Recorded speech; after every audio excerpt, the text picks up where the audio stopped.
Today's stuff we're going to be learning is Sanhedrin Daf Ayin Bet. This week's learning is sponsored by Nira Feldman in loving memory of her mother, Faye Derrick, Zichrona Lebracha, a devoted Hadran learner. She approached each day with a renewed curiosity to learn and grow. She continues to inspire us each day. Today's stuff is sponsored by Phyllis and Yossi Hatz in loving memory of Phyllis's father, Rav Rachmiel Ben Yamin Ben Zalman Tzvi Witkin, on his 16th year at site. Jerry Witkin, the Yoshalev, Chaver L'chol Ro'eh, V'kol Kach Samech B'cholko. We can only imagine the pride Dad must feel peeking down on his impactful legacy of 6 children, 28 grandchildren, and continuous growth of great-grandchildren living lives of Am Yisrael, Be'eretz Yisrael, Im Torat Yisrael. Dad, you were so missed, and we have been so blessed. Yehi Zechro Baruch. Today's stuff is sponsored by Art Gould in loving memory of Carol's mother, Irma Robinson, who had about Moshe on her 8th year at site. Irma built a rich life in the Chicago area. She loved to have the family over for special events. Sadly, 4 years after she was widowed, Irma developed Alzheimer's. Carol and her sister Debbie were blessed that though her illness progressed, she never forgot who they were. She and Carol are together in a different world, and this dedication will always remain the same. Today's stuff is sponsored by Naomi Cohen. Mazal tov to Jack, Rivka, Itzik, and Yoni on the birth of a daughter and sister, Elisheva Bat Yaakov and Rivka, Ella, with love from mom and dad, Saba, Safta, and Saba. Okay, a lot of dedications. We are going to get started. I'll just say, okay, as I've mentioned before, all the next dapim are pre-recorded. If you're in New York City, I would love to see you there. Please come and hear me speak, and we can meet in person. I'll be there over the weekend.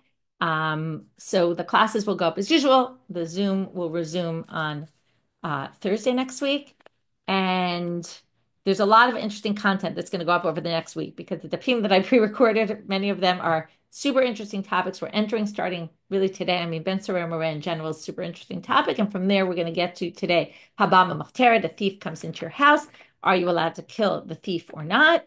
Also, another case of Nidon al Shem Sofo we're going to see. From there, we're going to get into Rodev. Okay, we're going to start about Rodev today. That will be tomorrow's topic. It'll be the topic of Alana Stein-Haim for this week. And actually, no, next week's she's going to do the topic of Rodev. This week, she's going to be doing, it should go up hopefully today or on Sunday. This week, hopefully today. This week's topic will be about Nidon al Shem Sofo and the whole concept of how can we judge someone now for something that they're only, right, that we're only worried about what they're going to do. And then we're going to get to Yareg Va'al Yavor, all the things that you, right, if someone puts a gun to your head and says you have to do this, right, the sin, are you allowed to? So these are fascinating topics, and I'm sure there's more extra content that's going to go up about them. So stay tuned, be aware, right? You can either subscribe to the podcast at Beyond the Daf and get it automatically to your phone, or be part of the WhatsApp groups and get it, or you can see it on our website. Okay, with that, we're going to get started because we have a lot to do today. So Ben Sorer Moreh, we learned yesterday, Nidon al Shem Sofo, and we already talked about that before. We're worried what's going to happen today. Okay, so we saw the Mishna yesterday. We saw there were really 2 issues going on. One is hazard to society, and 2 is we want to save this person from doing more bad deeds because they'll only be punished in the world to come for all the bad deeds. So we see them going on a track, we better stop them, which is a very hard concept for us to get our head around. But we stop them now so that they don't do more bad actions in the future and mess themselves up more. By the way, these 2 approaches are going to reappear when we get to Rodev, because Rodev in tomorrow's stuff is going to be this whole question, Nitan Latzilo b'nafsho, are you saving the person themselves from doing a terrible action? Or are you saving the one being pursued, right? Normally, you would think it means, obviously, we're saving the one being pursued. Someone's chasing someone to kill. We're obviously trying to save that. But some people view it that we're actually saving the Rodev from doing something worse, right? From doing the action that they're trying to do so that they don't have this terrible sin on them. So that's a fascinating distinction that we're going to see later on, and it already starts here.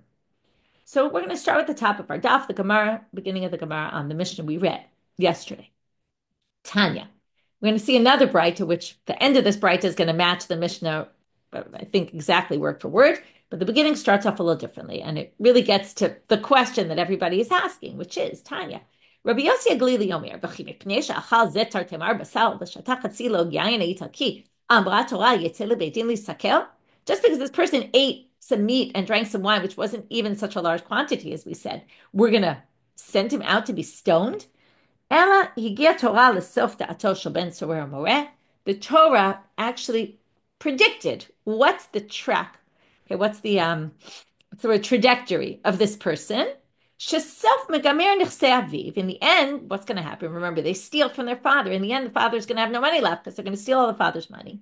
Umevakesh limudo is going to want to continue in his bad ways. Ve'eno motzeh and won't find money. Yotzei leparashat drachim is going to go out into the street and melastei metabriot and he's going to start robbing other people. V'amra Torah yamut zakai v'al yamut chayav. And the Torah said better he should die before, since we see the trajectory and it's such a clear trajectory, right? Which obviously you could ask, is it such a clear trajectory, right? But that's a whole question in of itself. But because right, the death of Rashaim is good for them and good for the world. In other words, again, we have these both elements. Okay, we don't want this person to start robbing everybody. Now the question is, stoning though? We're killing you for the fact that he might rob? That seems a bit extreme.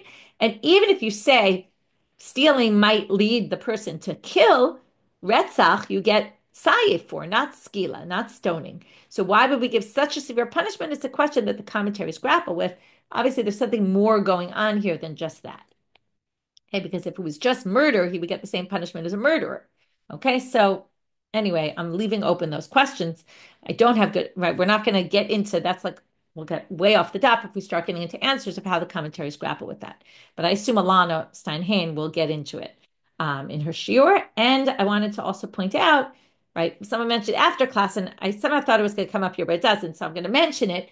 This obviously contradicts what we say about Yishmael. Yishmael was judged by Asher Husham. He ends up, even though Yishmael ends up causing bloodshed down the road, right? And his children, but he is judged and saved by Asher Husham because he hadn't yet sinned. He hadn't yet done those bad things. So we can't judge him based on, right? So you have to grapple with that. Obviously, you could say maybe Ishmael didn't do any actions that showed his clear trajectory, right? Whereas here we have actions and there was a punishment given and the child continued in the bad ways. So therefore, right, there's a more clear trajectory. Anyway, these are all questions commentators ask, but we're trying to stick to the daf. So now the Gemara says, again, now we start on this long list of things that we saw in the Mishnah, right? The death of Rishaim is good for them because they stopped doing bad deeds and good for the world because they stopped harassing other people. And the opposite for righteous people, it's bad for them because they can't do more good deeds and bad for the world because the world can't benefit from their good deeds. If you drink wine and then fall into a sleep, it's good for bad people because it gets them off the street, and it's good for the world because they're off the street, right? And they stop doing bad deeds, which is why it's good for them. And the opposite for tzadikim. Sheket l'rishaim ra'alahem v'ra'la olam, gives them time to cook up bad actions, right? Quiet time. L'tzadikim hana'alahem v'ana'ala olam. It's good for tzadikim to have quiet, right? It allows them to do good things. Pizur l'rishaim hana'alahem v'hana'ala olam. L'tzadikim ra'alahem v'ra'la olam. Right? Scattering bad people is a good thing. Then they don't have, right, this power in numbers. And because it's power in numbers, for tzadikim, it's bad. Okay? And bad for the world. Now we get to the next mission. Hababa machteret nidon al shem safo. This is clearly here because of the Ben Sorer Mored. It was nidon al shem safo, as the Mishnah likes to connect things that are similar. So, right, possibly also for mnemonic reasons. So they put all the nidon al shem safo together. So the Baba Machteret is judged based on what the trajectory is, what we assume. Okay, here it's a bit of not exactly a trajectory. It's just what we can assume what actions are going to happen. Okay, which means basically, if somebody breaks into your house, you're allowed to kill them because we can assume they came to kill you. Now, here we have to understand, first we'll read the psukim. It's a very complicated section, and the Gemara is going to struggle with how to understand this. The psukim are in Shemot chapter 22, verses 1 and 2. Im b'machteret yimatzeh ganav, that's why it's called hababa machteret. If you find the ganav in the machteret. Machteret literally means a basement, but what it really seems to mean is if the person broke into your house, and hu kavamet, and he was hit and killed, meaning thief comes into your house, you have a baseball bat next to your bed, you take the baseball bat, you smash the thief, the robber, and kill him. Ein lo damim. This is always a very tricky thing to think about. What does it mean, ein lo damim? It means he has no blood. It means that guy had a death warrant on his head, and therefore you were allowed to kill him. And you're not responsible for having murdered someone. It was okay that you murdered them. We're going to see why in the Gemara. But that's the first pasuk. The second pasuk says, okay, instead of b'machteret, and this is where it creates a lot of confusion, there's the one hand machteret, which again, could be translated as basement, but really is more translated as chatira, to break in, lachtol. Im zarcha shemesh alav, if the sun rose on this person, first of all, was sunrise on a person? We're going to get to that later. And what is the sun rising? We're going to contrast these two cases. Doesn't make any sense. Damim lo. Okay, then you cannot kill them. They have damim. They have blood in their body. They're not a dead man. And therefore, shalem mishalem im ein lo v'nimkar b'knei bato. Okay, then they have to pay back the money. And basically, we don't care about the end of that pasuk really, but damim lo means you are not allowed to kill that person. If you kill a person who doesn't come to kill you, when they rob your house and you kill them, you're liable. Okay, so the Torah sets up that there's two cases, but it's not a very clear distinction. How do I know if it's b'machteret? How do I know if it's imzarcha shemesh alav? The usual simple way of understanding these psukim, and it's interesting to note the Gemara does not go in this direction, is that zarcha shemesh alav means if it's broad daylight, and b'machteret they snuck in at night. Now at night you expect to find people in the house. Because you expect to find people in the house, the people might actually stand up against you. During the daytime, nobody's in their houses, so they just came to steal and leave. So they didn't come with an intent to kill. That's one way of going with this, but the Gemara doesn't necessarily say this. Question is this implied or not? Right? There's different ways of understanding whether the Gemara is actually thinking that or not thinking that, but we're going to get to the Gemara's explanation later. Right now, we really aren't understanding anything yet, so be patient and we'll see things will unfold. Okay, why we think a robber is coming to kill is also another question. So we'll get to all that. The second part of this Mishnah is something else, which is built on the first part. If somebody comes, again, assuming whatever case, and we think they're coming to kill me, potentially they'll kill me, I can kill them, okay, because that's what we'll see soon, self-defense. That means, now here's a fascinating thing. Now, since I can kill a robber who comes into my house in this way, whatever way this is, I can kill the robber. That means, now here comes a whole thing. I'm taking the law into my own hands. So am I functioning like a court? In a sense, I am. And we're going to see throughout the sugya, there are certain aspects that really treat me like as if I'm a court, and certain aspects maybe less so. And perhaps there's two different approaches here about whether when I take the law into my own hands, do I act like a court and then the rules of court apply to me or not? So if the rules of court apply, well, there's a very famous rule called kimle b'derabamine, which is if someone's liable to penalties at the same time. So while they're in my house, I can kill them, right? Which means they're obligated the death penalty, which means that they're not obligated if they cause damages, because we're going to always, if there's a death penalty upon you and a payment on you, you're exempt. So that's what the second part of the Mishnah says. Hayababa machteret. V'shiberet hachavit, and the person breaks a barrel in my house. Im yesh lo damim chayav, ve'im ein lo damim patur. Whether or not they're going to have to reimburse me for the damage they caused in my house is all going to depend on which case it falls into, which again, we haven't defined yet. Is it a case where they're coming to kill, in which case I can kill them, in which case they have a death penalty on them, in which case they're going to be exempt from the damages caused? Fascinating. Or no, if it's a case where they didn't come to kill, well, then of course they're going to have to pay because there was no death penalty on their head while they were in my house, right? This applies even if I don't kill them, right? Obviously, if I don't kill them, because if I kill them, then they're not liable for damages. So even if I don't kill them, but because there was a death penalty on their head while they were in my house, any damage they cause, they're exempt. Wait till you see where Rav takes this. He takes this even farther. So I'm a Rava. Rava wants to first explain what's the reason behind this halacha? Baba machteret nidon al shem sofo. What's the sofo? What are we worrying about? My time at the machteret. What's the reason? Chazaka in adam amid atzmo mamono. There's an assumption. If somebody comes into my house to take my possessions, I'm not going to just let them take it. I'm going to fight against them. That's the assumption. Now, I don't know if it's true nowadays. Most people say, right, thieves come into your house, just let them take your stuff, right? Care about your life, you care about whatever, just let it go.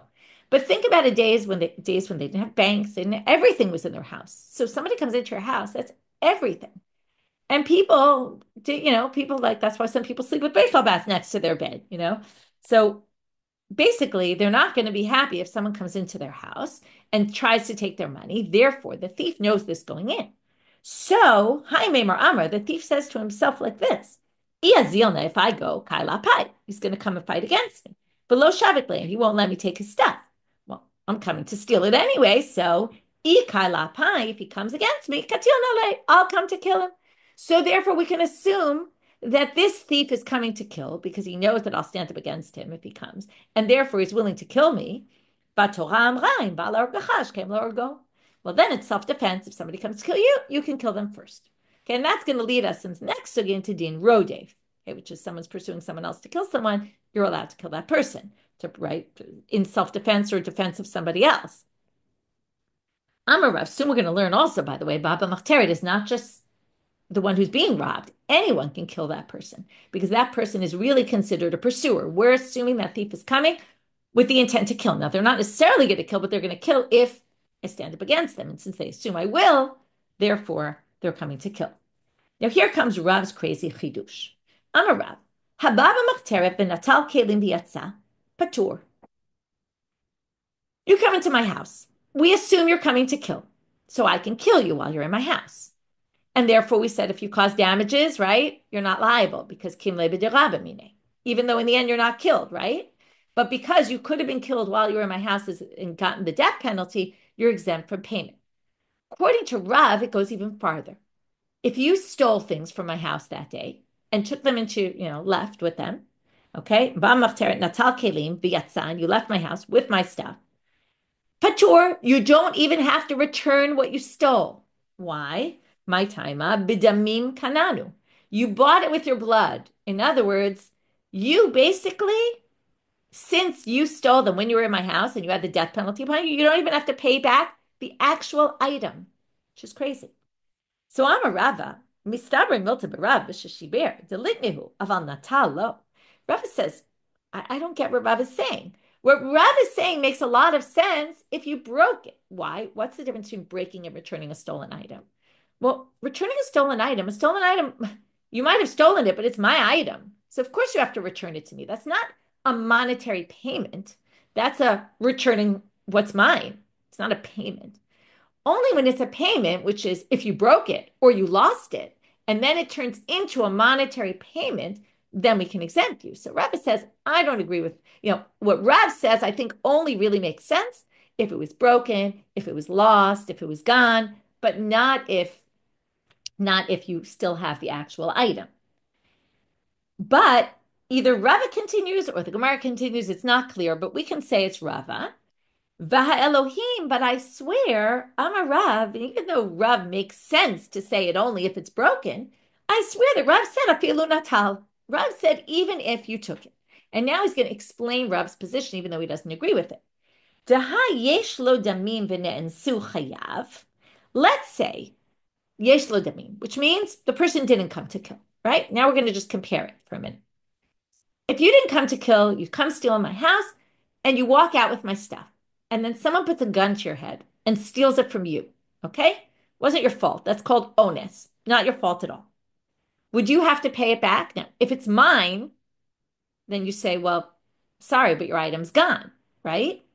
But the fact that you do have to pay onus, damages, shows that you acquired it, okay? You might remember, we talked about this, and it was a very strange concept, that a thief acquires the item. But the way to understand a thief acquiring an item they stole doesn't mean they acquire it, that it becomes theirs. Like now you can keep it. In this case, actually, we're going to get to that though. Okay, here's an absurd ramification of that. But the usual you acquired it means you acquired it for responsibility purposes. You acquired it, which means that it's yours now, but you still have to pay me back. And therefore, it doesn't matter if it exists or it broke or it got stolen from you or something happened to it. You still have to pay it back. Because remember, we learned also you pay kishadat zelah from the moment you stole the value it was then. Because when you stole it, you acquired it. So at that point, you immediately have an obligation to return it no matter what. That means, though, it's in your reshut. Because if it continued to be mine and it disappeared, something happened to it, it broke, you could say, well, you can give me the broken pieces and say, here, this is yours. If it remained in my possession the whole time, there wouldn't be this responsibility for the thief to return it.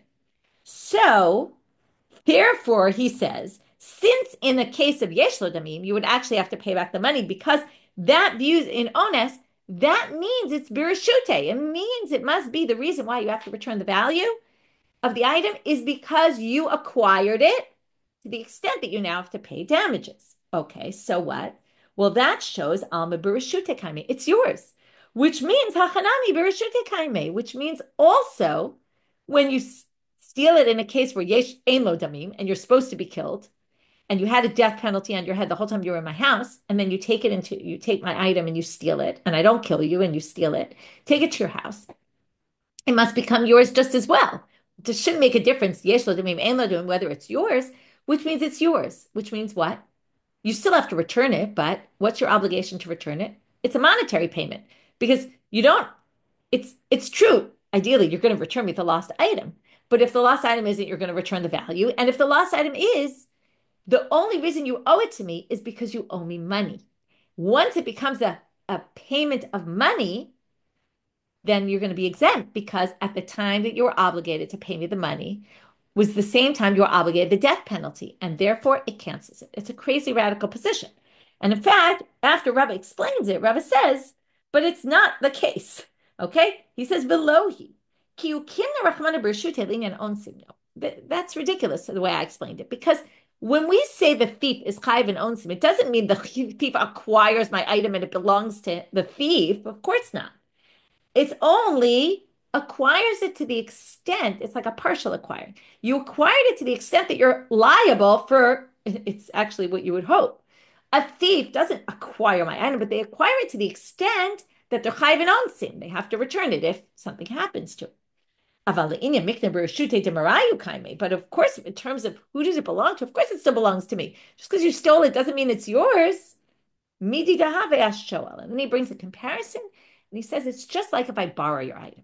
If I borrow your item and something happens to it, I have to replace it, even if it wasn't beyond my control. Okay, what happened to it, even if it wasn't my fault. But no one would say that if I borrowed something, it becomes mine.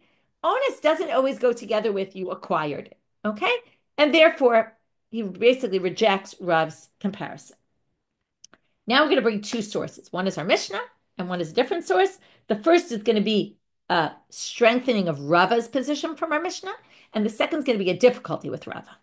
So Tnan, look at our Mishnah. Baba Machter v'shiber et hachavit. Notice what it says here. If you broke the barrel, you're going to be liable for damages, right? Yesh lo damim chayat. Sorry, ein lo damim. If you were supposed to get killed, you're actually exempt, right? When are you exempt? When you break it, right? Then you're patur.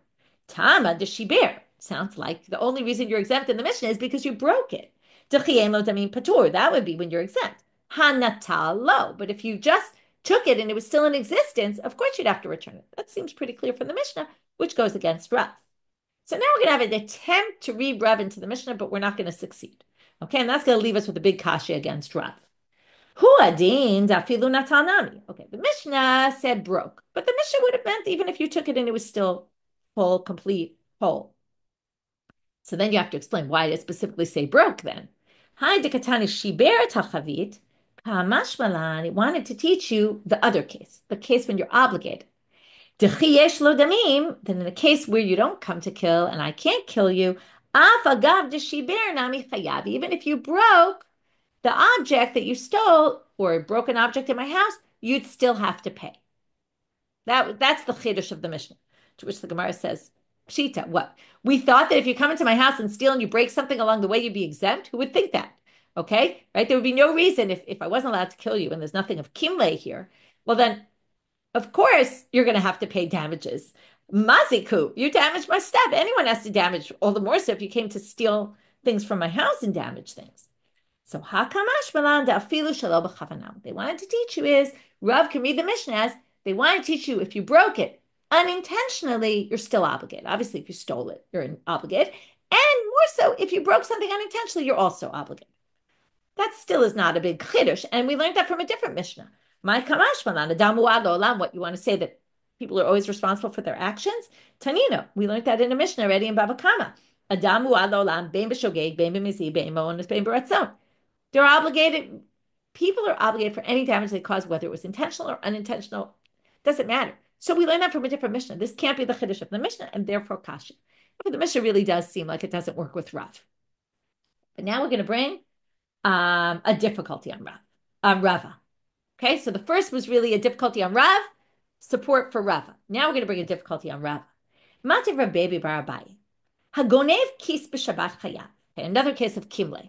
You steal a wallet on Shabbat, you're liable. Why? To return the money. Because kinley only is when both things happen at the same time. Now, in this case, I picked up the item in your house. Okay, I stole it.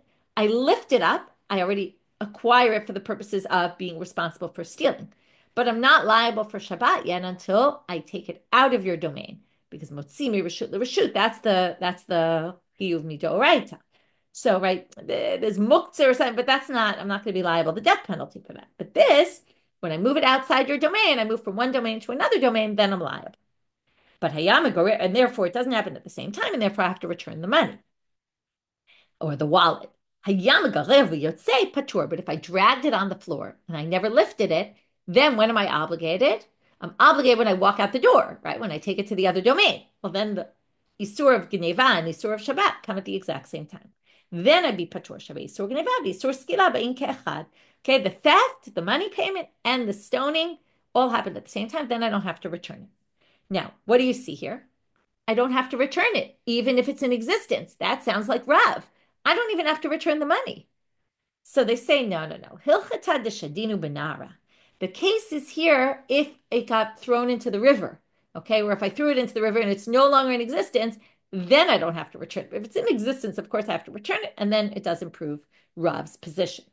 So we had these two sources. In the end, it seems like Rava has a pretty solid case, and Rav, definitely doesn't seem like the simple reading of the Mishnah, and that's why this story is going to be a little surprising. Rava ignivule dichre b'machtarta. So Rava had a case where they stole rams from his house in machtarta, okay, which we're going to define what a machteret is, but okay, let's just say they stole them in a way that he could have killed the people who stole them, right? Which means theoretically that, according to Rava, do they have to return them?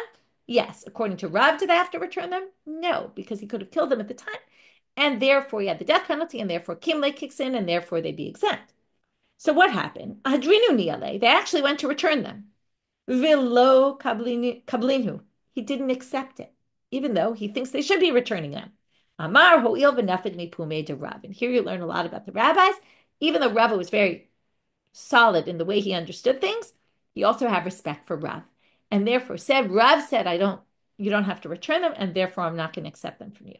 Now there's also some questions asked. If they wanted to give it to him, why couldn't they just give it to him anyway, right?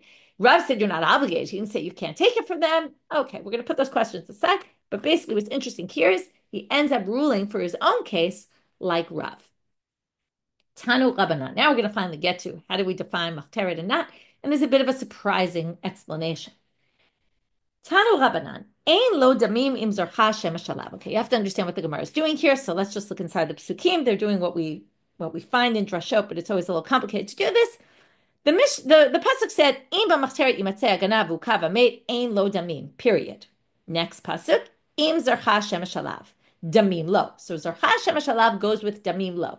But in this drasha, we're connecting the end of the first pasuk with the beginning of the second pasuk, as if there's no pasuk break in between, and we're darshaning those two sections. We've done this a lot with commas, where we ignore that there's a comma and we put these two words together. So here we're doing it in between two pasukim. It also happens like this. Ein lo damim im zarcha shemesh alav. Okay, so we're putting together the Ein Lo Damim with Zrichat HaShemesh, even though really the pasuk doesn't say it like that. So here comes the question: the bright of Shemesh Alav Bilvad Zarcha. This doesn't make any sense. What, the sun only shone for this person? Why does it say Alav? Ela im barur lecha hadavar keshemesh. What is Hashemesh? It's just a parable. It's a metaphor for something that's clear like the sun. Clear to who? Alecha. Okay, what does it mean, right? Kizarcha Shemesh Alav, to you. The one who's getting, the one who's being robbed, if it's clear to that person, now clear what? Remember, we're going to connect this in this drasha with ein lo damim, meaning you can kill the person. If it's clear she'ein lo shalom imach hargeu, if it's clear he's not coming in peace and he's coming to kill you, you're allowed to kill him. Im lav, if it's not clear and you don't know, al targeu. This puts it at 1% of the chances you can kill them because it's clear to you that they're coming to kill. Everything else, you can't kill because you have no idea is a thief coming to kill or not. So according to this drasha, the only time you could kill is when it's clear and you know they're coming to kill. I don't know, they have a gun in their hand or something like that. Tanya, well, we don't know what this means. Soon the Gemara is going to explain it some other way, okay?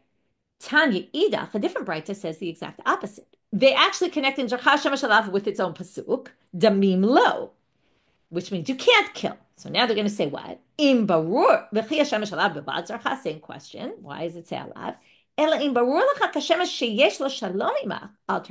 it's clear to you that they're coming in peace and not to kill, then you can't kill them. That's the ein lo damim. Yesh lo damim, meaning you can't kill. V'im lav, but if it's not clear, assume they're coming to kill. So 1% of the chances where it's clear they're coming in peace, you can't kill. Everything else, you don't know, you can kill them. Because we can assume any thief comes to kill. Okay, so kasha stama stama. These obviously both, the whole, right, the 1%, okay, everyone agrees, 1% there, 1% there. What about all the 98%, right, everything in the middle, they contradict. One says if it's not clear, you can kill. One says if it's not clear, you can kill. So how do we deal with this? Lo kasha, turning out I'm a bet. Here comes the big explanation. What's the difference between machteret and Sakasha Shalav, not day, night, or like we might have thought the simple reading? Kam ba'av ala ben, kam be'ben ala av. If a father comes to steal from a son, we have this concept, we say it in our davening on Rosh Hashanah, karachem av al banim, the way a father has rachamim for a son. That's the most rachamim. There's no way a father's going to kill a son unless, for some reason, there's a crazy father and the father's got a gun in his hand and it's clear he's coming to kill. So that's the case where we say only if it's clear he's coming to kill are you allowed to kill.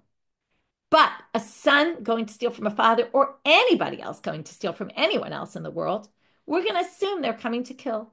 Now, you could put this into the context of, then when do we assume they're coming to kill? Well, if it's at night, not if it's during the day and there's no one in the house, you could connect these drashot to that. But the Gemara doesn't really talk about that element. But anyone else, the assumption is they're coming to kill unless you know otherwise. Okay, and that's how we resolve it. So now we're basically just differentiating. Pasuk 1 and Pasuk 2 is who came to rob your house. It's not what you would have thought. It's definitely not intuitive to say that. Now, just a comment about this. I'm a Rav called anyone who breaks into my house, I will kill them. Other than this one person, Rav Chanina bar Shila. So Gemara says, my time, all right. We assume why? Because he's a tzaddik, right? Well, what's he doing coming into your house to rob you? In other words, you say, if he comes to rob me, I won't kill him. Well, he would never come to rob you. He's a tzaddik.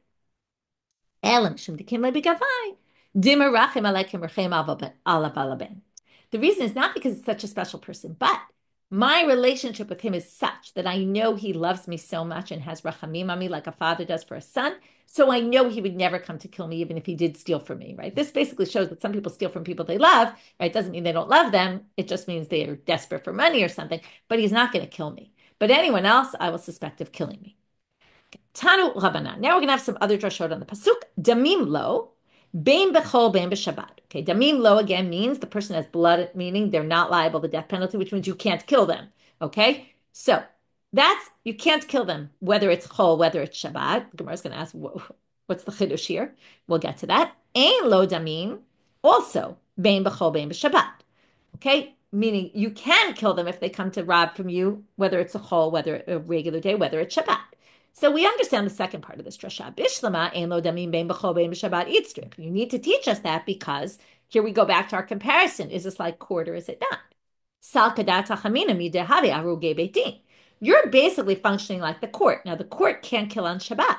So kevan right the b'shabbat lo katlina. And in the court they don't kill on Shabbat. Kamash malan de katlina. And this comes to teach you. In this case, you're allowed to. Now here again, this could go into two different explanations. Either you could say this shows you're specifically functioning like the court, but there's a unique exception because again, it's self-defense also. If you say, oh, it's Shabbat, I can't kill them, well, you might end up getting killed. Or you could say the answer is it's not like the court. Okay, this is a different realm, and therefore on Shabbat there's no issue, right? Because again, the court won't do capital punishment on Shabbat.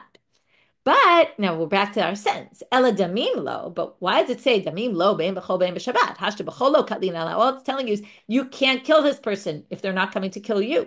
So, right? If it's chol, you can't kill them. Obviously, b'shabbat mebaya. Why would you have to tell me on Shabbat you can't kill them? Obviously, you can't kill them any day, whether it's Shabbat, whether it's chol.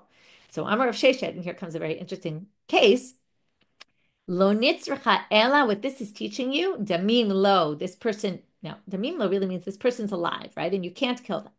Bein b'chol, bein b'shabbat, what does that teach you? Ela lefakech alav et hagav. Let's say a thief comes into your house and your house collapses on him, and it's Shabbat.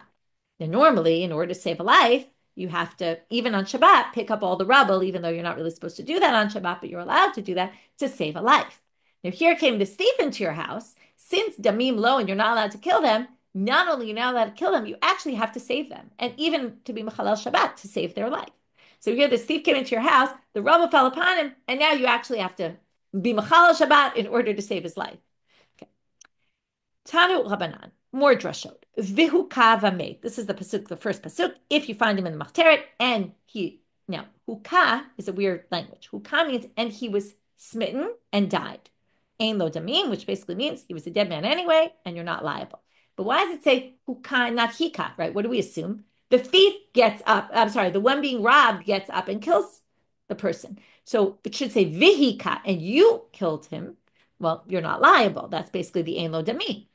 But it says huka. So what does that teach you? B'chol adam. That teaches you what I mentioned earlier, which is anyone can kill the thief, not just the one being robbed. Anyone can come and do that. Vamet, second drasha in the Braita, and he dies. B'chol mitasha taychol amito. This is a very general word. It comes to say you don't have to necessarily kill them with sayif, with a sword, because, if they were a murderer, right, which we assume they're going to murder you, so you're stopping them from doing it. If you're functioning like the court, you would have to maybe decapitate them with a sword, okay? But this teaches you could do it any way possible. So again, we're going to do a bishlama, meaning one part makes sense, the other part we don't really get. Bishlama behuka bechol adam. It's true. Well, you understand the first drasha. It's true. Sal kadat chamina balabayit hu tekim le de'en adam amid etzmo mamono aval acher lo. Who's the thief trying to kill? Just the one who he's robbing, right? Because that's the person who's not going to allow him. So maybe only that person can save themselves by killing, not somebody else. But Kamash Malan, it teaches you derodefu. Now, this is like, and that's going to lead us to our next topic, this is a pursuer. He's pursuing someone. Va'afilu acher nami, and even somebody else. Okay, meaning anyone else can, because if someone's chasing you to kill you, anyone can come kill them. Likewise here. But you don't even if you view me as a messenger of the court, when I kill this robber who comes to my house, obviously I'd be able to kill it any death penalty possible, because any way I want to kill the person, and it doesn't have to be a specific death penalty, because even a murderer who gets killed by the court, you can kill any way you want. Okay, remember that, Titania. Mot yumad hamakerotzehu. This, right, the person who killed someone else will be killed. Mot yumad, which they're going to learn means anyway, right? So you might have thought only the way that specific person's supposed to get killed, right? The murderer gets saif. You have to do saif. How do you know that if you can't kill them in the way that it says in the Torah? How do you know you could kill in some other method?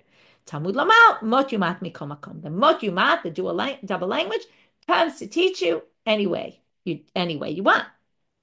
So why do I need it here? Here might be different. Shanehatam damar kram mot yumat. Here might be different because there's a specific drasha mot yumat, and that's why you need here to say vamet also, because you could have said maybe that's only for a murderer. So now they say v'nigmar minei. Why don't we just say if it says it there mot yumat, that's a drasha, but it builds a paradigm for everywhere else where someone has to get killed, which would include our case, and then you don't need it. To which the answer, Mishum dehavi rotzeach v'goel adam, shnei ktuvim v'im ke'echad, v'chol shnei ktuvim v'im ke'echad, ein melamdim. There's two people who it says it by. One is the murderer, and one, right, that can be killed in any way. Also, the goel adam, if you remember, if someone murders, they usually, right, if they do it accidentally or even not, like they try to run to the Ir Miklat, maybe claiming they did it accidentally. Now, if they're not in the Ir Miklat, the relative, the redeeming relative, can go kill that person. And the redeeming relative, there's a drasha that says he could kill any way he wants also. You don't have to kill in a particular way, right? Like also, if you were in the Ir Miklat, you accidentally killed them and you left the Ir Miklat and they kill you, they're not liable. And they can really kill you in any way they want. So because of that, there's actually two places where it teaches that, and therefore here you would also need its own pasuk, because as soon as you have two places that teach one thing, it doesn't build a paradigm anymore, and that's why vamet was necessary to say also here the same law applies.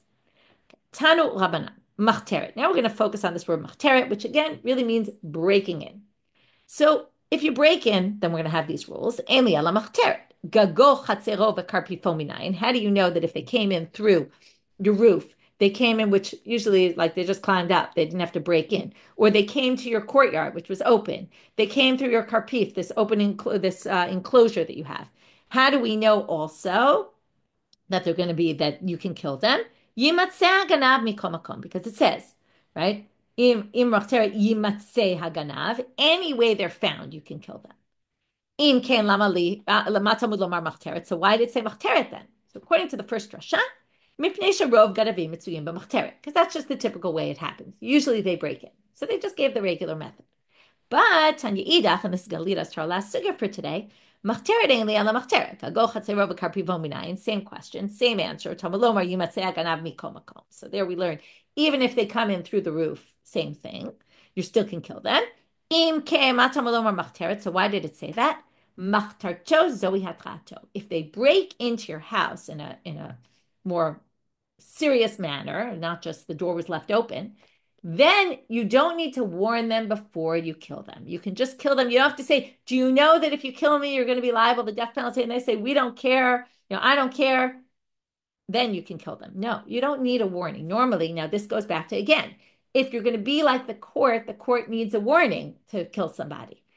Here we're saying you do need a warning, but the warning is built in. If they come break into your house, it's as if they were warned. So now comes Rav Huna and teaches us this halacha, and we're going to end our daf with three sources, either trying to question him or support him. And from here, we're going to get into abortions. Very interesting topic. Amar Rav Huna, katan harodef nitan latzilo b'nafsho.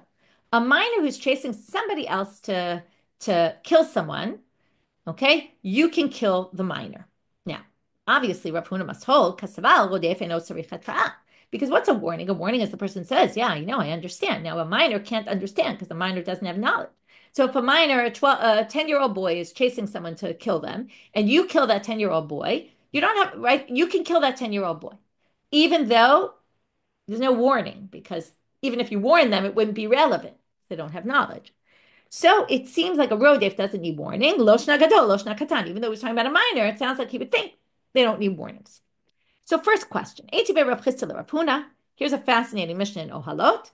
And the first part of the Mishna is the really interesting part, but we're not quoting it, which is, if a mother's in childbirth and the child the fetus is basically endangering the mother's life, we can kill the fetus to save the mother, because the fetus is not considered a complete life. It goes to all situations about abortion. Until what point? Okay, until such point, which was where we start here, Yatsa Rosho, once the head comes out, ain't no gimbo. Then you can't touch the baby, even if the mother's life is in danger. Because at that point, the baby is considered born when the head comes out. Lefisha ein dochim nefesh mipnei nefesh. And then you can't save one soul on account of another. Or, kill one soul, one life for another. V'amai rodefu. But why? The child is a rodef. The child is causing the death of the mother. If we say children don't need warning and children are rodefim, well, this the baby's a rodef. So the Gemara answers that's not really a rodef situation. It's not like a 10-year-old chasing someone with a gun, right? This is from God. In other words, this isn't the child's not doing anything on its own. It's just from God, and therefore you can't save the life of the mother at the expense of the child's life. Second source, we're going to now bring an attempt to prove. So someone's chasing someone else, omerlo. And then you say to him, so a third party comes along and says, look, you're about to kill a Jew. Remember, killing a Jew means you're going to get the death penalty. You kill a Gentile, you won't get the death penalty. And don't you know the Torah says, spill the blood of another, you'll get killed. In this case, the Torah says you can kill them. Even though what? Now, this sounds like a warning, but there was no acceptance of the warning. You can't kill without acceptance of the warning. So what do you see here? You don't really need warning. And that proves Rav Huna, who said you don't need a warning for a rodef. To which the Gemara says, that's Hahi Rabbi Yossi Rabbi Yehuda Tanya Rabbi Yossi Rabbi. That's just a unique opinion. Rabbi Yehuda said, we've learned this before. Chaver ein sarich hatra'ah lefi shelo nitan hatra'ah lavchim ben shogeg lemezid. I'm not going to get into this now. It's late, but according to Rabbi Yossi Rabbi Yehuda, this must be a case where he was a chaver, which means someone who knew halacha. And the only reason we do warnings, according to some people, is just to make sure, is the person doing it intentionally or unintentionally, and that when we know whether we can kill them or not. But a chaver, we know they know the situation. They know the law, so they must be doing it intentionally. We don't need a warning. Tashma. Now we're going to do a very similar thing, but take a source where it shows you need to actually have acceptance of the warning. And then it's going to look like it goes against Rav Huna, who says you don't need a warning. So Tashma, same kind of thing. Someone's chasing someone else. Amar lo reish Yisraelu ben Bridu. Don't you see he's Jew? He's a Jew. V'Torah amra shopech dam adam ba'adam damo yishafech. Im amar yodea ani shuken. If the Rodef says, I know, I'm doing it anyway. But sorry, if he says Yodea ani shuken, I know it, he's exempt. Al menat ken ani oseh chayav. The only way to say you really accepted the warning is to say, I know and I don't care. I'm doing it anyway. Then the person gets killed, right? Then you can kill them. So they say that seems to prove against Rav Huna. Looks like you need a warning for a Rodef case. To which the Gemara says, no, you didn't understand the case. Or perhaps you didn't. Here's this one suggestion. That was a case where you were across the river. You were screaming to a Rodef who was across the river. You couldn't kill them. Okay, you didn't have a long-range gun. Okay, you had no way to kill them. So, you had no way to save that person. So what did you do? Ma'ika. The only thing you could do is if the person actually goes ahead and kills that person, like it's a miserable situation to be in, you see someone and there's nothing you could do about it. So at least you warn them so that if they do kill the person, you can bring them to court. Beidina by Hadran. If you're going to bring it to court, you're going to need to have warned them. And maybe that's why he warned him. Or Ibait Ema Amar Rav Huna Ana de Amre Ketana de Machteret. De Amar Machterto Zoe Atrato. Or he says, I hold that, why did I say that Katana, right, that I hold like the Tana of Machteret.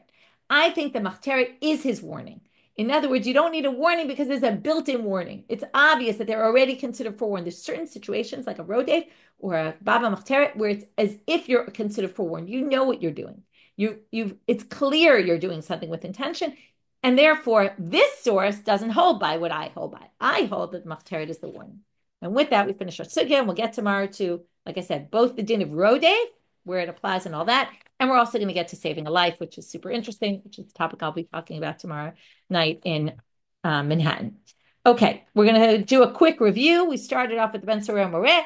Why is he judged Al Shem Safo? From that, we move to the Baba Machteret that's also Nidan Al Shem Safo. We're allowed to kill him because of what he might do. And again, here we have a case where it's not the court killing, but we're taking the life into our own hands, which leads to all sorts of questions about how much am I acting like a court and not. It already leads to the first halach in the Mishna that the person is exempt from damages because it's a law of kimle, which is a fascinating halacha in and of itself. From that, we got to Rav, who thinks they don't even have to return anything they stole, if that was the case. Okay, which Rava doesn't really like, although Rava in the end kind of sides with him. And then we had we had to understand, how do you define what's Baba Machteret, what's Zarcha Hashem Shalav, which is the case you're allowed to kill, which is the case you're not allowed to kill. How do you determine? In the end, we said Av ala ben ala Av distinction. And then we had some other drashot about some of the words in the psukim.